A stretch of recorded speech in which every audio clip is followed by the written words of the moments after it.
Welcome to the New Books Network. This is August Baker. Today I'm speaking with Owen Flanagan, James B. Duke Distinguished Professor of Philosophy and Professor of Psychology and Neuroscience at Duke University, talking about Owen's 2021 Princeton University Press, How to Do Things with Emotions. The subtitle is The Morality of Anger and Shame Across Cultures. Welcome, Owen. Thank you, August. Nice to be here. So you say that in your multicultural environment, no one is supposed to be allowed to tell you what emotions you can have and which ones are good for you. But it seems to me that's what you do in this book. I guess I don't know if I would want to say that in my multicultural, no one thinks they can tell you what emotions to have. I think that actually people endorse certain ways of what I call doing the emotions, left and right. So people come from all kinds of different traditions. Lots of human life is filled with people telling us that we should not be so shy or not be so angry or not be so sad. So I think those are all different ways in which we sometimes, for very good ends, tell each other and teach each other about how things are going for us emotionally. Mm-hmm. My concern in the book actually is not so much to tell people how to do the emotions the right way, not my way. It's that, at least in the case of anger, this is the case I'm most confident about. I feel that we're stuck in a bad place, at this time, that we live in an angry world. People don't listen to each other well. And in my experience as a teacher and just an ordinary person, when I've talked to people about this over the last 10 or 15 years, it's very common for people to say, well, that's just the way the world is now, or that's the way anger works. So part of my overall idea is not to tell people quite my theory of how they should do anger, but about some of the problems and pitfalls that I think we are in terms of living in a culture in which one author calls it the age of anger. Mm-hmm.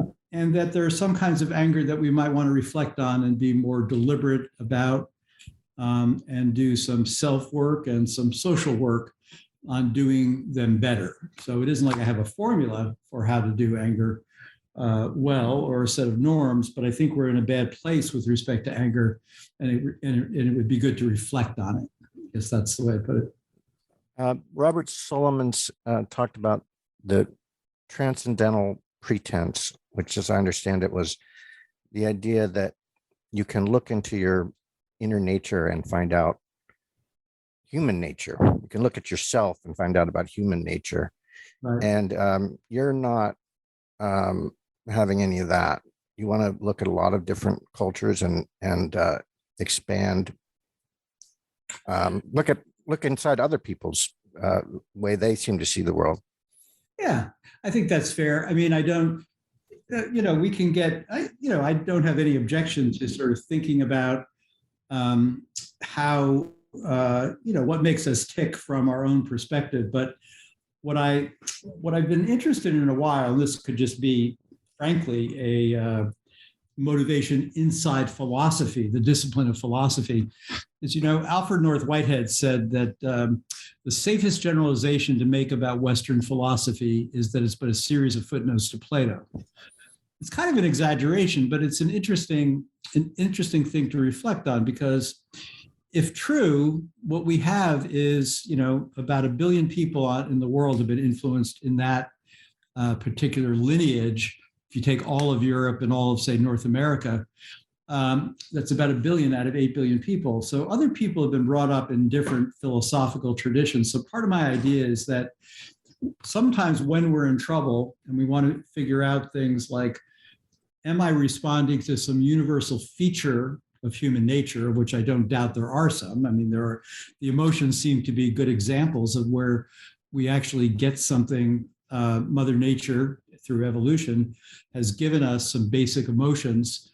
But the evidence looks to me, once we expand and look to other cultures, other philosophical traditions, but also just how cultural psychology and anthropology inform us that people do the emotions in many, many different ways across culture, and some of them might be appealing upon reflection. That's sort of the method. Yes, yeah. So I did what Bob Solomon called the sort of transcendental pretense that a good philosopher could kind of, in some sense, get himself in touch with the nature of his soul, the nature of everybody's soul, and somehow gain transcendental access to the mind of God or whatever. My brand of philosophy is more naturalistic, shall we say, looking at cultural psychology, anthropology, and that sort of thing. So one of the things you talk about is a lot is weird culture. What is weird culture? Good. Well, so one reason I've mostly been really in philosophy in my career, but because of early interests and in things like human nature, I've usually had appointments in psychology departments, and different times I've been more or less involved in psychology. But one thing that people will tell you who are in psychology departments is they go around joking that we better hope that American or North American college sophomores are representative, because so much of psychology is based on information we get from them. And so in 2010, around 2010, I don't want to swear that the date is right, Joe Henrich, who was at that time at University of British Columbia, and he's a psychological anthropologist, and some colleagues did a study in which they asked two questions. Number one, how much of the published work in psychology is based on North American samples? The answer was over 90%. And then the second question they asked was, how representative should we think that North American college sophomores are? And the answer to that is basically they're about the least representative population in the history of humankind. Why? We're Western, we're educated, weird, W-E, industrialized, only 2,000 years old, rich, and democratic, 200 years old. So the idea is that most of our surmises about the nature of persons have been an exercise among extraordinarily intelligent people, but nonetheless in the North Atlantic. And so the danger there, and this gives me, as it were, permission, I think, to think, well, how much variation is there? Again, literacy is only 5,000 years old. Modern humans have been around maybe for 240, 250,000 years, but we've only been reading and writing recently. In fact, in Plato's dialogues, you may know this, but when people ask the question, was Socrates literate? The answer is not obvious to us. He could recite any play, as any good educated person could do. He could recite from Homer and Sophocles and so on. But he worried actually about reading and writing, because he said the kids are going to go to hell in a handbasket because they'll lose their memory. And that's clearly what he had. So that's why he never wrote anything. Never wrote anything. Socrates, Jesus, Confucius, Buddha, none of them ever wrote anything. It's interesting. Yeah, so good. So that's what the weird thing is. And I think what has to happen is we need better and better instruments in trying to figure out what is universal about human nature and what isn't. We just need to do a lot more cross-cultural work to see what keeps turning up and what doesn't. And I think, clearly what people like Paul Ekman call the basic emotions, following on Darwin, there are some things that just seem to go with the equipment, and you discover everywhere: happy, sad, scared, angry, surprised, disgust, contempt, maybe. But it's a very interesting question how they get built then once we come into the world, how we are instructed to express our emotions, whether we're encouraged to express our emotions. Some of these things are genderized and racialized. I mean, it's all quite interesting and quite complicated inside cultures and then across cultures.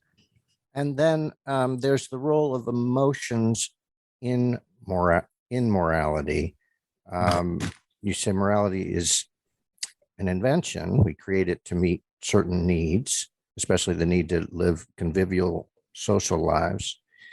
Yep. And am I right that you view us as doing things with emotions, using emotions to enforce moral structures?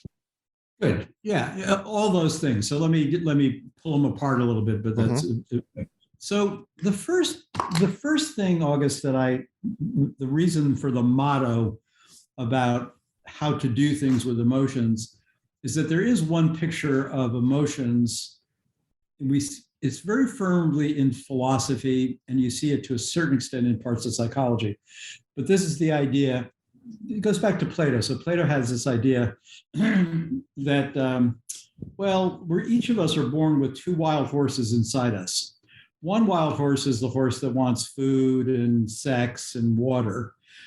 And the other horse in you is your temperament, which will include, your emotional dispositions, your tendencies to anger or fear, and so on and so forth. And the project of human life is you can't control those horses at first. They just, as it were, do their own thing. But what a human does eventually is he becomes like the charioteer controlling those two horses. And success at life is rational control over those emotions. And then you see this in Descartes, even a similar kind of model. Descartes calls emotions the passions of the soul. And the idea is literally we're passive with respect to these things. So anger is like a reflex. It'll just happen to you. What you can control is whether you act on it or not. Or fear will happen to you. You can control whether you act on it or not, and so on and so forth for all the emotions. So one of the things I was trying to do in the book is emphasize that there's something useful about that picture. There's no doubt, because it can feel that way. But also that emotions are not like pupil contractions or knee jerks. One can, by way of, for example, therapy, work on one's emotions and have them and do them differently. One can do self-work, or what Confucian or Buddhist philosophers would talk about, mindfulness or self-cultivation. And then finally, one can do sort of social work in an environment by changing sort of social structures. I think, I'm older than you, but maybe not by so much. That maybe you were told this when you were a boy. I was told restraint of tongue and pen. So that was a little advice, and it's sort of quaint when you think about it, right? But if you and I got mad at each other in the olden days, we did have to actually, phoning was expensive, so we didn't do that regularly. So then we might send each other a letter, and that takes time to find the letter. You cool down by the time you write it, and then you have to get a stamp anyway, and it takes forever. And now we have, so sometimes there are things that happen, like in the current world, social media, which allow people to just react probably way too quickly than we were designed to react, and it has bad results. So these are all different ways in which, so part of the idea is to say, we all learn, possibly at our parents' knees, in our preschools, in our schools, rules and regulations about how to do the emotions. Some of the how to do the emotions are enforced by other emotions. That is, when parents tell the kid at the restaurant to use his inside voice, or when you say stop misbehaving, or share with your sister. Anger plays a role in helping to build a morality. But the emotions I call moral, it's not because they are used all morally at all. It's just that they're often used inside a morality. So one philosopher has this idea that if you look at our morality, the two emotions that he thinks govern it, when he talks about ours, he means something like North American morality. He thinks it's governed by the emotions of anger and guilt. So anger, if you do something that is morally bad, I have a right to be angry at you. And if you did something morally bad yourself, you have a right, and you should feel guilty about your action. And he analyzes, his name is Alan Gibbard, he analyzes guilt as anger turned inward. So that's very interesting, that it would mean our morality is very much built around, anger. And And you could tie it into the God of the Old Testament if you want to, things like that. But yeah. And it seems that, I don't know, in North America or in the weird population, there's a built-in idea that emotions are internal and individual. Right. And that's not shared in other cultures. And at least tell us a bit about, you talk about emotions as things we do, also scripts, syndromes. Tell us about how you view emotions now. Well, my idea there, so I think this question that you're asking is a really important one. For different purposes, one can analyze these things narrowly or widely, is another way I put it. So, and many people, of course, distinguish the feeling an emotion from the behavior that comes from the emotion. That's a common thing to distinguish. I think that leads us to overemphasize the internal phenomenological feeling aspect of the emotions. So one reason I want to have us at least include dispositions to behave is, if you think in terms of evolution, why do we even have these emotions, especially given the data, the evidence that we express at least the basic ones, facially? Now this matters, okay? Well, the reason is that the emotions are obviously communicative among people. So if you and I are hiking together and you see my face go scared because I just saw a rattlesnake, that alerts you, and then we both head for the hills together. If I come for your stash of food or your partner or whatever, back in the beginning of time, you give me the look that tells me there'll be hell to pay. So these things are regulative. They're useful in part because they involve almost always that the feeling does involve a disposition to behave, some kind of disposition. Now, we don't always carry through on the dispositions, and we can stop it. But my overall view is that because emotions evolved to get us to do things, they still serve those functions. We're mammals after all. And what most cultures are trying to regulate when we all work together on emotional regulation is both how the emotions feel. Like sometimes we'll say to each other, friends will say, I know you're upset, but I think you're more upset than the situation requires.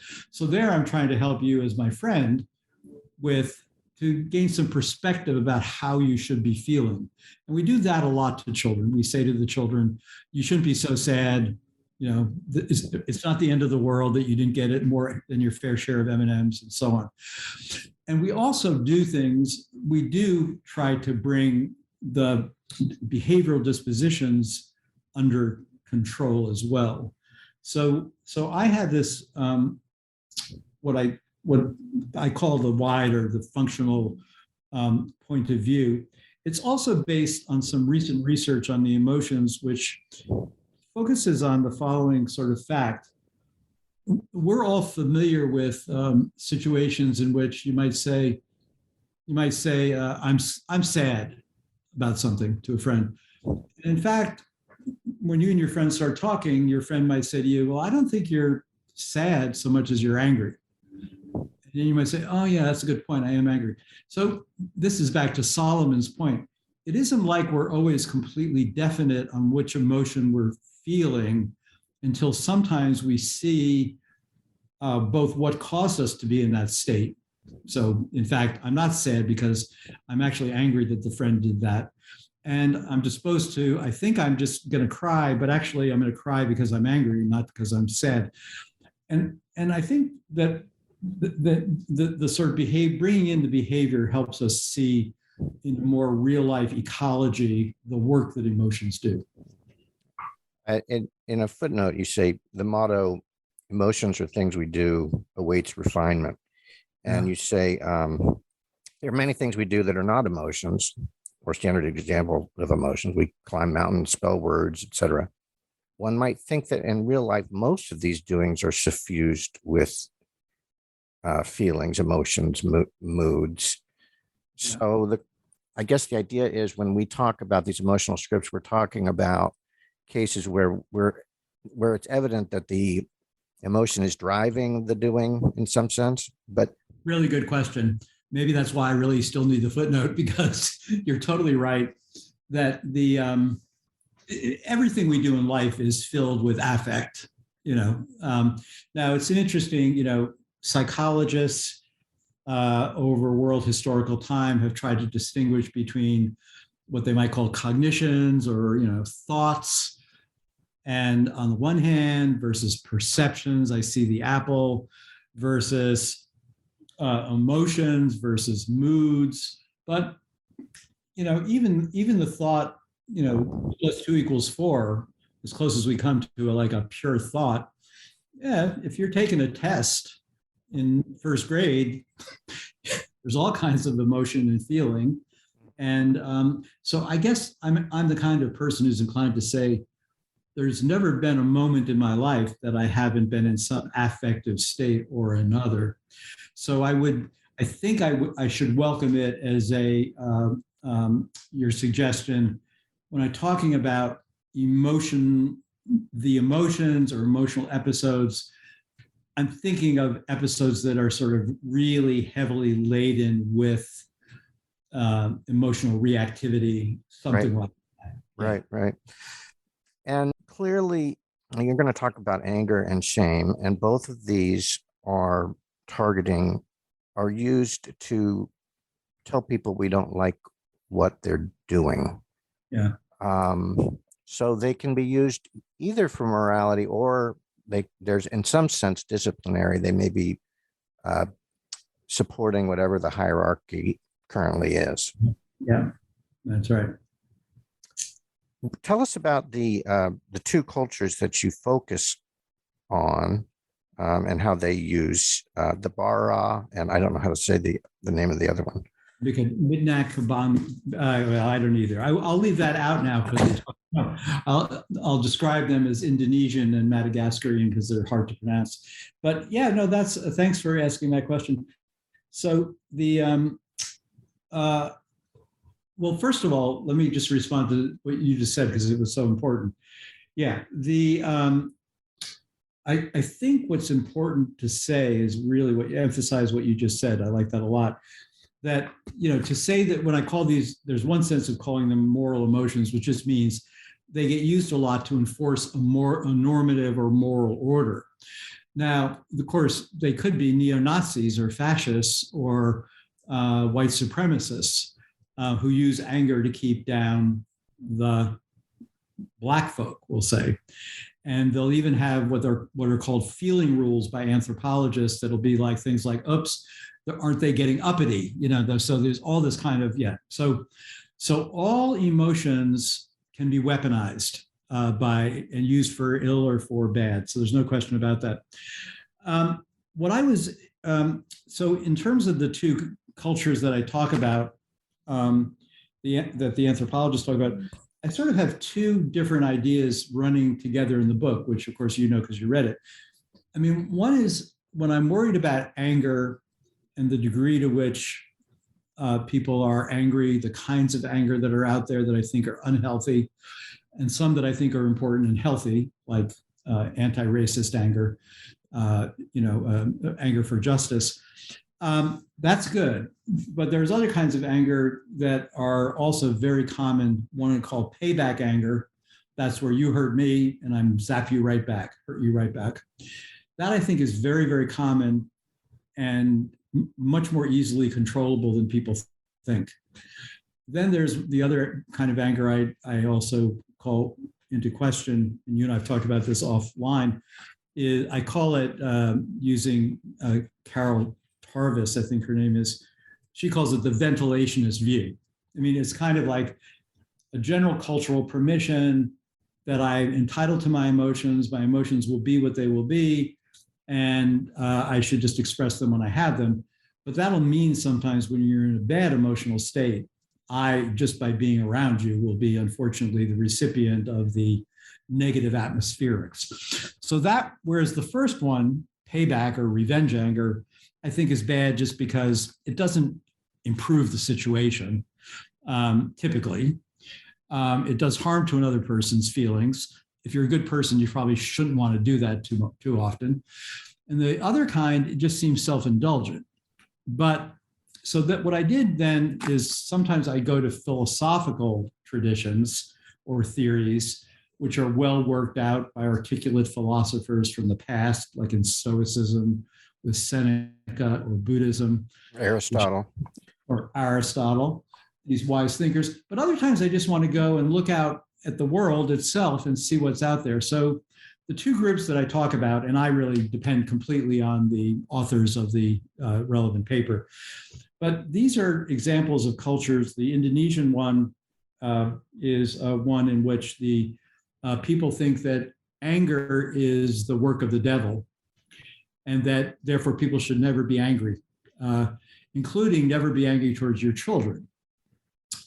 Now, there's some other examples of this in the literature. For example, there's a nice book called Never in Anger by Jean Briggs, which is from the early 70s, which is about Eskimo cultures in which it's just the worst thing you can do is to express anger to other Eskimos, Utku Eskimos.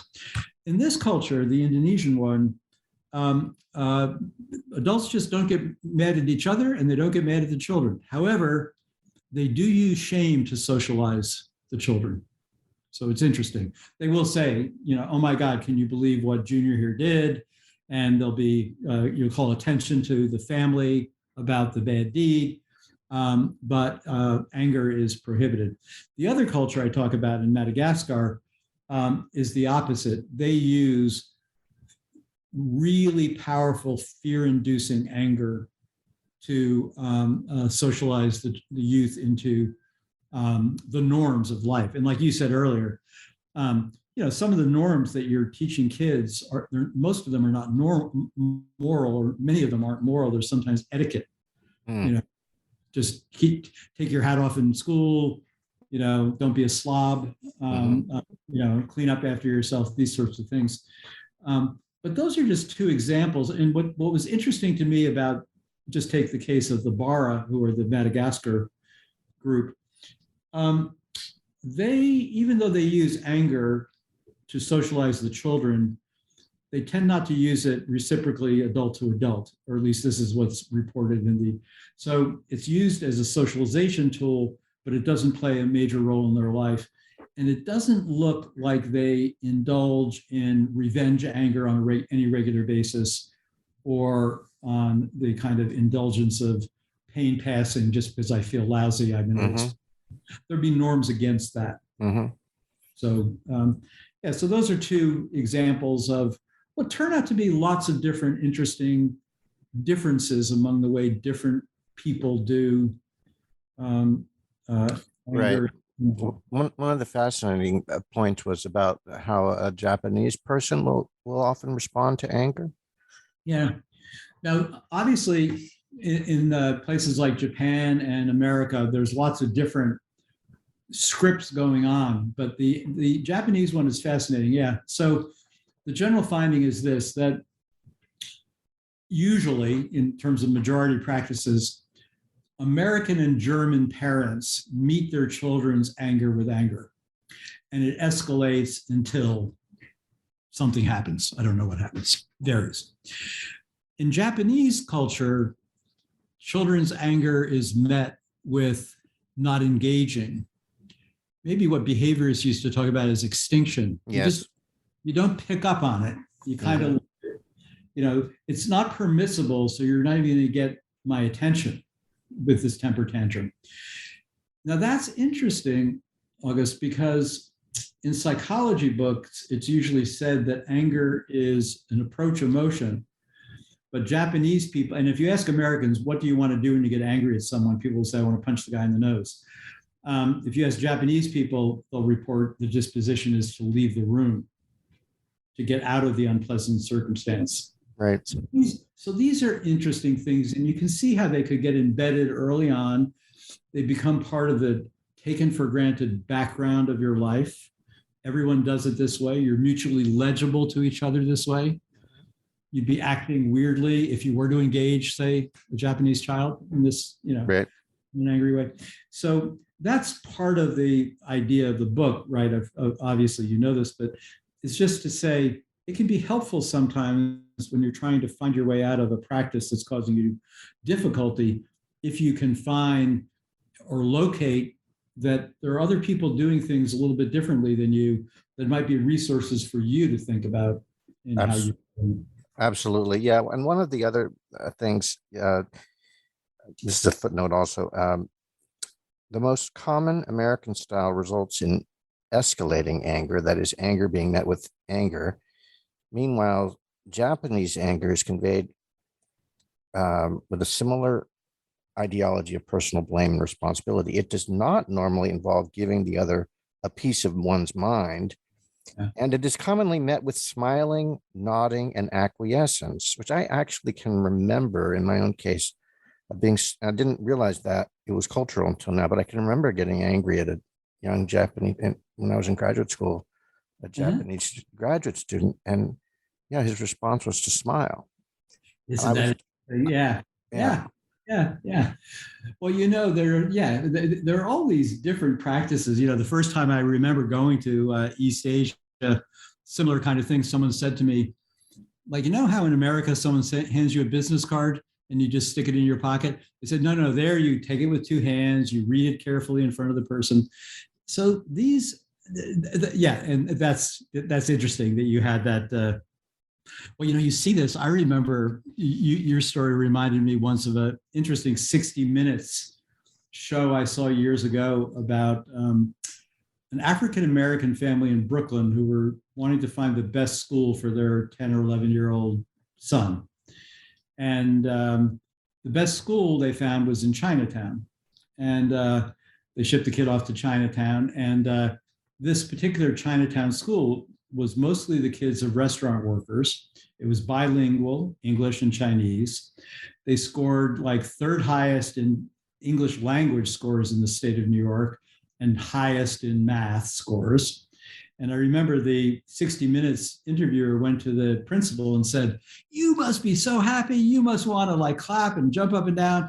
And she was just so, she said, we're pleased that we're doing our job. But you just couldn't get her to have the emotions that would have been the right emotions to have as an American. It was very refreshing in see a very different attitude towards, and you point out that in our multicultures, we're observers of lots of different ways of doing things day to day. Lots of ways of doing emotions. Yeah, I think we are, although not being in that. I mean, I remember as a boy, I think I mentioned this in the, where I grew up outside of New York City, where my neighborhood had Italian Catholics, Irish Catholics. Nearby were Black people, and there were some Jewish people. And I just remember when I would go to my friend's mother's house, that's where I would see these different emotional displays, or I'd see, my Italian friends. The men would kiss and hug each other, and I think, well, you don't do that, But every day when you get on like a subway in a big city of London or New York or something, you're around people their inner lives are probably very, very different. Not only their beliefs, maybe their religious beliefs, but also the way they engage the world is probably pretty different in many cases from what we have. We have to reach, though, a modus vivendi where we can get along and we share, certain level of norms. Right. And well, why don't we go in?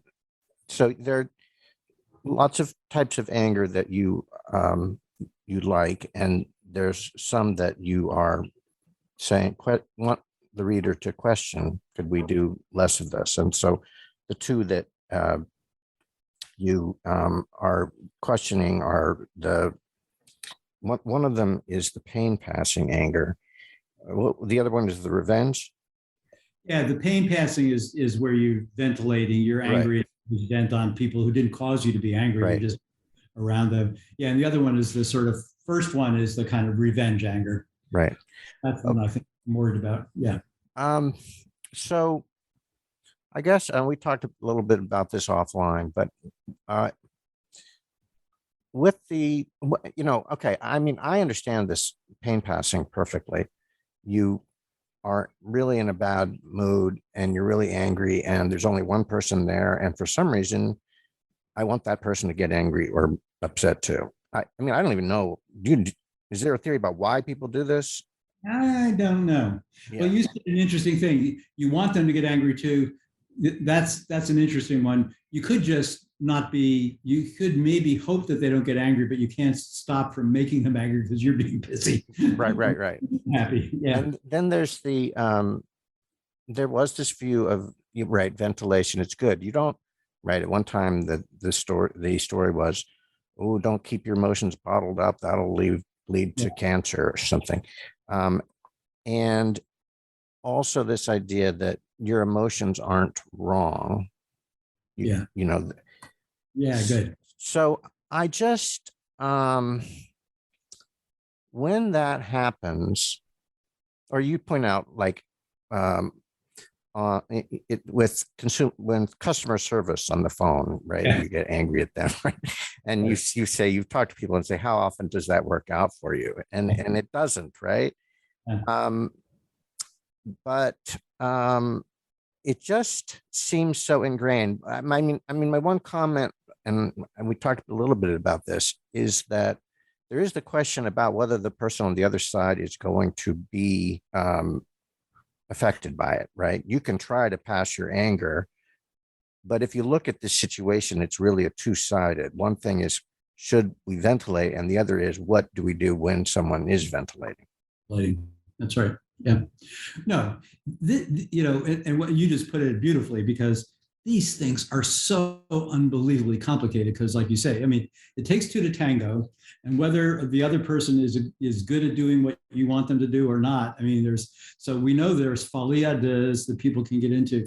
I think that you just said a whole bunch of things that I think are really interesting. And I like the way you put this. Emotions can't be wrong. That is one piece of ideology that at the one level, there's part of me that wants to say, that's right, just accept. You're going to have whatever emotion, sort of feeling you're having, then you're going to have that feeling. That's the way it goes. On the other hand, that can lead to a certain kind of self-indulgence, because we all know that sometimes even for ourselves, we will judge that the emotion is, as it were, ridiculous. Right. I don't know. You just think, oh my God, why do I just was on my way to the party and I just scratched my newly polished shoe. No one in the history of the world would ever notice that, but I am ripshit crazy, insane, curious. And so in those cases, we do think that we're having a more, an incorrect response, and we want to bring ourselves back to center. I do think that, and there are emotions. I mean, I really do get, both, just speaking personally. I mean, I understand, Schadenfreude is an interesting emotion, right? The person, brought my dad's business down, and now I hear he's dying of a painful cancer. Well, I get it. I get the impulse, and it probably is, evolutionarily hard to completely overcome. The reason the Old Testament is so compelling, lex talionis, eye for an eye, is because it speaks to a fundamental aspects of our emotional nature. So one doesn't want to call upon us to be entirely different than our nature makes us be. But I do think that sometimes, well, like I say, I mean, I think of those two kinds of anger that I am concerned about, I think that the modern world makes the world in which I grew up in, of restraint and tongue and pen, now the fingers can immediately respond to any latest outrage with a further outrage. So, you and I talked earlier about Americans meet anger with anger and escalate. Well, we have technologies now that they're making worse maybe a natural tendency that we have. So, I don't know how how to get control of that. But as the kids say, knowing is half the battle. Right. So, we've used up so much time, but let's talk about shame. You think that shame gets a bad rap. Now you're against shaming. yeah. But you see a conceptual difficulty in the way people view shame. I guess shame is usually okay. Well, one point is we can talk about shame and get into lots of nuanced discussions about the difference between shame and embarrassment, but it is kind of interesting that most people use them synonymously. So it's not clear what we're doing when we're talking about these things as different in a nuanced way if people don't know that. But anyway, when people talk about shame, they talk about it's partly a violation of a community or of a group, Yeah. and that it's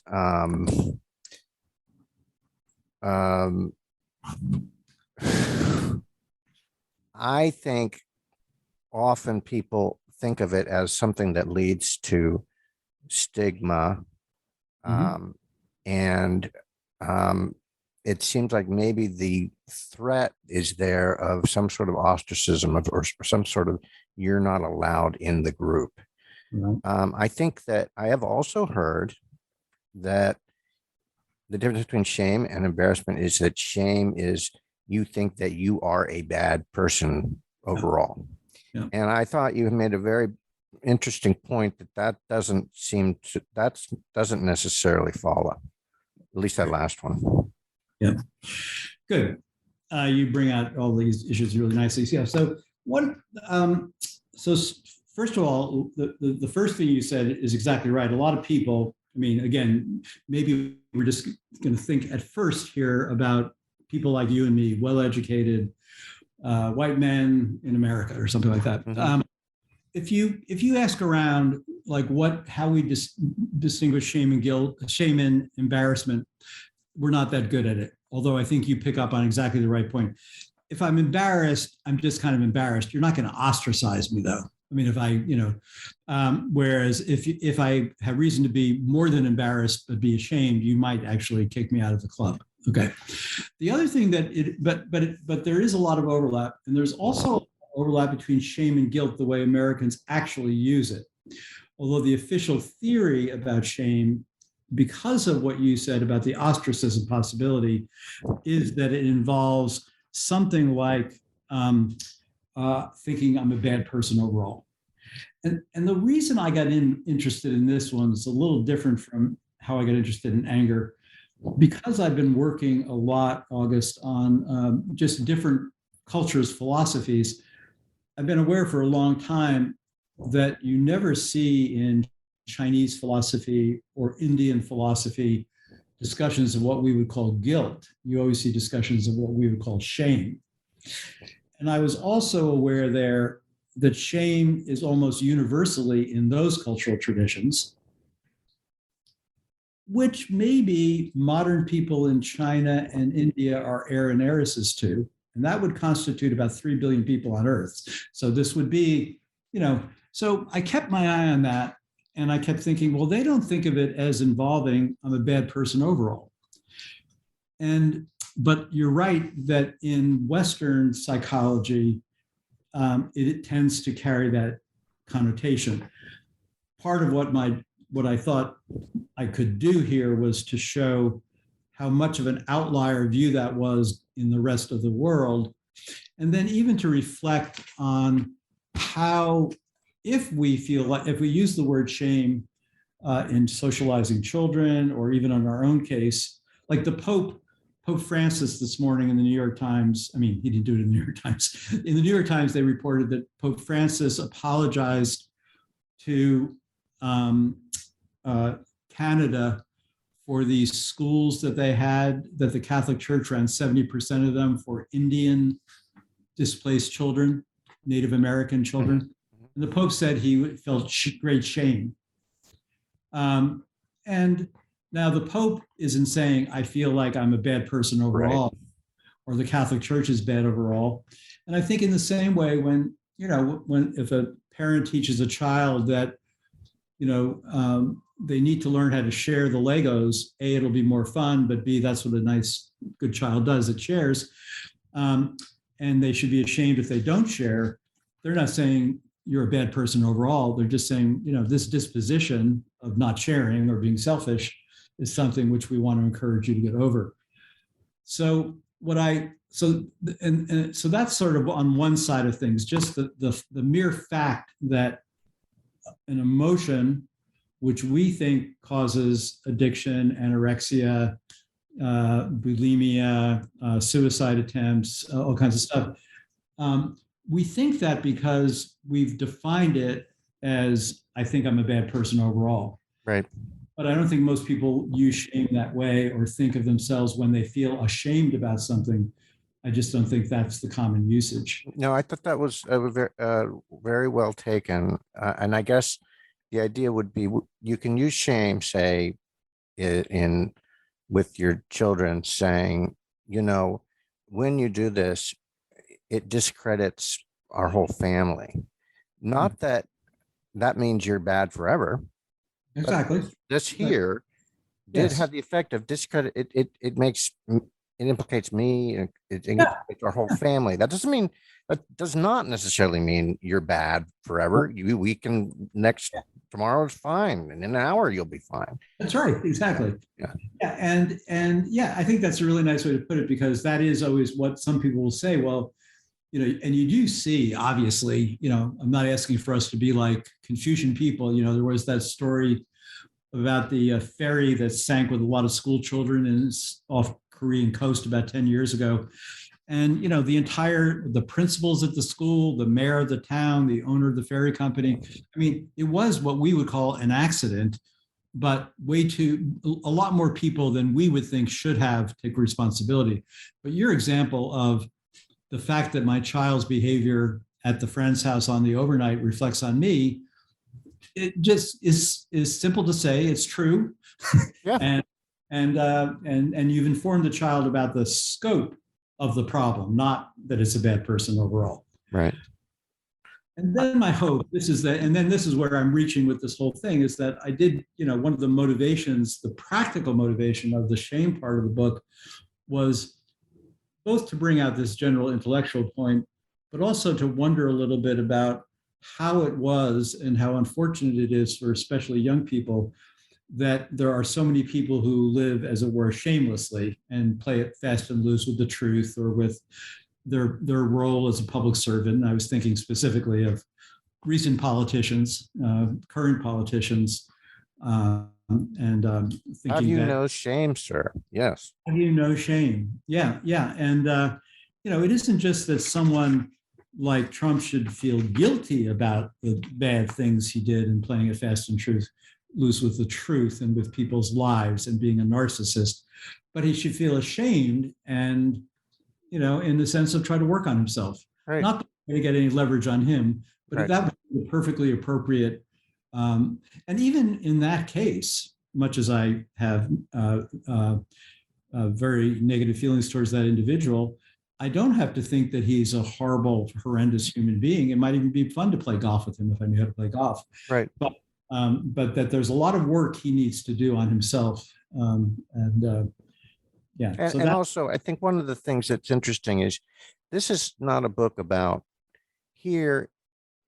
You may like a self-help book where you as an individual have issues with anger and shame and let's try to fix them. You're really talking about more of a macro thing, a collective thing, and serving as role models, not just it's like a cultural self-help. Right. Well, you and I know, we're old enough to remember there were people like Martin Luther King Jr. and the Kennedys and, these people with warts and all, Eugene McCarthy. There were all these people who were people who really were worthy of our, worthy of role modeling. I just don't see that the younger generation has that. And what they see in terms of especially the display of these emotions is emotions are just really well, especially just take the anger side, basically you got to be a real quick reacting system, a person does, and zap back every time you get zapped. And, I also think there's even, you could do this with other emotions too. I mean, there's a lot of cowardice. The only social media I'm on is Facebook, but I hear this. Well, I guess I'm on Twitter too, but I don't really know how to use that. But you notice a lot of cowardice in the following way. People say about other people things they would never say to their face. Oh, of course, yeah. And I think that's atrocious. I mean, especially you could say it to their face. Now, I dare you. So Yeah. that would restore, that kind of knowing that if you have something really negative to say about another human being, about what they did or said, say it to them. But from a cowardly pose of just, because people will say much nastier things and hurt the reputations of people through the third person form that they wouldn't say to a person's face. Right. And that's that pain. Yeah, that's that ventilation. I'm going to get it out of me, out. Right. Yeah. Owen, it's been a real pleasure talking to you. I really loved reading this book. It pissed me off and provoked me, and in different places and other places I really agreed with it. It was quite a read. And I should say, we didn't get to talk about your own, but you talked about your own personal experiences with shame, and it was, I really appreciate you writing the book. Taught me a lot, and it was a pleasure speaking with you. Thank you so much, August. You're a great interviewer, and it was a great opportunity to talk. Appreciate it.